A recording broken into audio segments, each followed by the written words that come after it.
You get up from the couch. Your cat gets up. You walk to the kitchen. Your cat walks to the kitchen. You go to the bathroom. You close the door. And on the other side of that door, within 30 seconds, there is a small, determined creature sitting directly in front of it, waiting. You have probably laughed at this. You have probably found it endearing, or slightly annoying, or both at the same time. You have probably never asked the question that actually matters. Why is it doing this? Not in the vague sense of cats are weird, or that's just how cats are, but specifically, what is happening inside your cat's brain every single time you move from one room to another that makes it get up and follow you? What is it tracking? What does it want? What does it believe about you that produces this behavior so consistently that you could set a clock by it? The answer involves something about the way cats experience the world that most people have never been told. And once you understand it, you will never watch your cat get up and follow you the same way again. Start here. Cats are not pack animals. This is one of the most important things to understand about them, and also one of the most consistently misunderstood. Dogs evolved in social groups. Their entire behavioral architecture is built around coordinating with others, reading group dynamics, following hierarchies, staying close to the pack. Separation from the group is, for a dog, a genuine threat signal. Cats evolved as solitary hunters. The African wildcat that your cat descends from did not form groups, did not coordinate hunts, did not need social proximity to survive. It lived, hunted, and slept alone. Social bonding, for the ancestral cat, was largely unnecessary. Territory was everything. Company was optional. And yet, here is your cat following you to the bathroom. Something changed. And what changed is one of the most unusual interspecies relationships in the entire animal kingdom. When cats began living alongside humans 10,000 years ago in the Fertile Crescent, something happened in their social wiring that researchers are still trying to fully understand.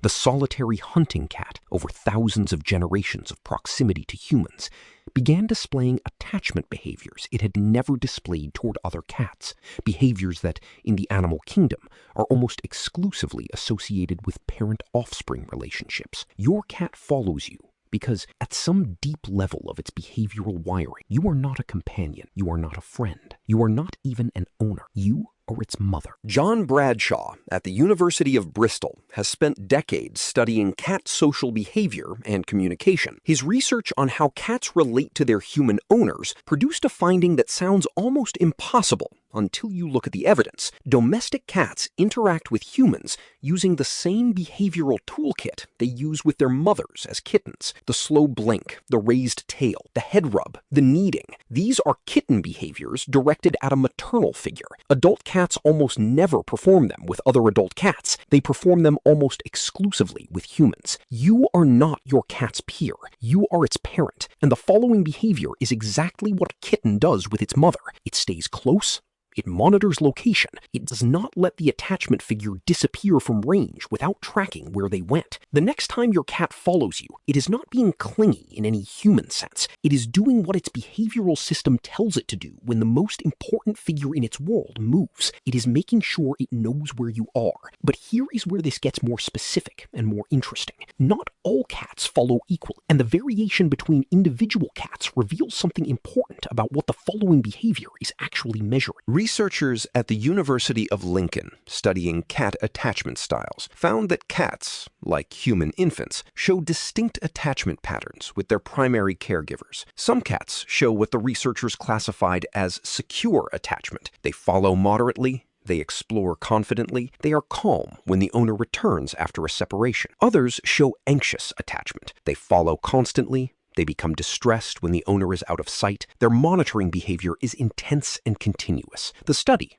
published in 2019, put cats through a version of the strange situation test, a protocol originally developed by psychologist Mary Ainsworth in the 1970s to measure attachment security in human infants. The test involves the caregiver leaving the room and returning while the subject's behavior is observed. 65% of cats in the study showed secure attachment. They were distressed by the owner's absence, but recovered and explored again when the owner returned.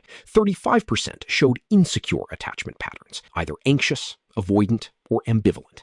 These are the same percentages, roughly, that appear in human infant attachment studies. Your cat is not just following you because you feed it. It is following you because it is attached to you in a way that mirrors the most fundamental relationship in mammalian development, the relationship between a dependent and its caregiver, the relationship between an infant and its mother. Now here is the layer of this that most people never think about. Your cat is also following you because it is doing something active with the information it collects. Cats are territorial animals with a highly developed spatial memory. They build detailed mental maps of their environment, where things are, where things move, where safe zones and danger zones exist. Your cat knows your home at a resolution you probably don't. It knows every sound the building makes. It knows the exact location of every resting spot and exit. It has mapped your routine with a precision that would seem obsessive if a human did it. When you move, you are an unpredictable element in a mapped environment. Your cat tracks your location partly because you are its attachment figure, but also because you are the largest and most active variable in its territory. Where you are determines where things happen. Where you sit determines where warmth is. Where you go determines whether something interesting is about to occur.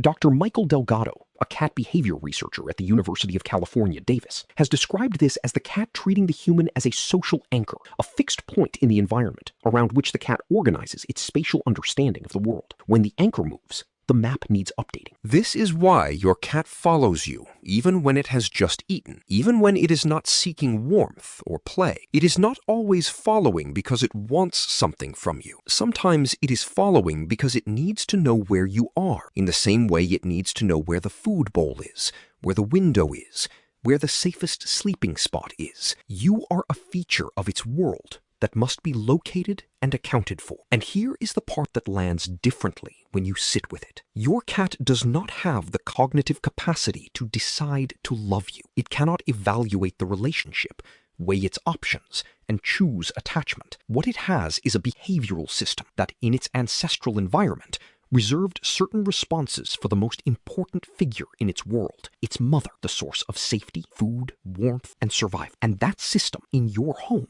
has assigned those responses to you. Your cat did not choose to follow. Its nervous system did. And its nervous system did it because in every way its biology knows how to measure importance, you are the most important thing in its environment. The following is not a habit. It is not a trained behavior. It is not something your cat does because it has nothing better to do. It is what happens when a solitary predator, wired for independence, wired to need nothing and no one, finds something it cannot make itself leave alone. That something is you.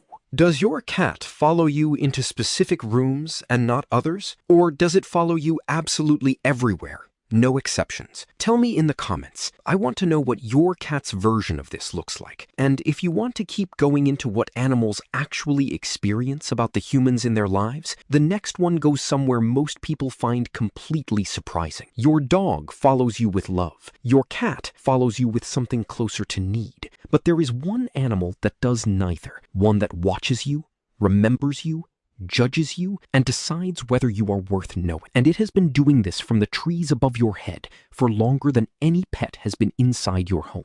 That is the next one.